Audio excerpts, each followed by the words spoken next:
It all started when I touched down in Seoul. It was supposed to be the trip of a lifetime. I had everything planned, every landmark mapped out.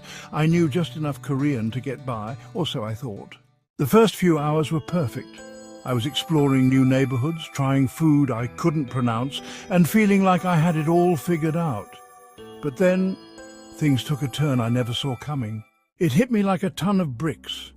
Every street I turned down looked the same, but I didn't recognize anything. I checked my phone, no signal. My heart started to race. I was completely alone. No one spoke English, and my Korean wasn't enough to explain what I needed. I had never felt so helpless in my life. My phone battery dropped to 10%. I knew if it died, I'd be stranded for the night. Just when I thought there was no hope, I saw someone. A lone figure at the end of the street.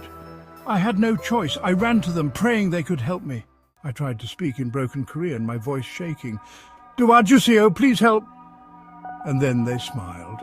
They spoke in English, asked where I was trying to go, and within minutes I was back on track. What happened next was unexpected. Instead of just giving directions, the stranger invited me to join them for dinner. Before I knew it, I was surrounded by laughter, new friends, and the best food I'd ever tasted. I learned something important that night.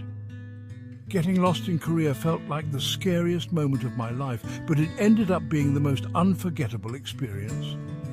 Sometimes, the best stories come from when you least expect them.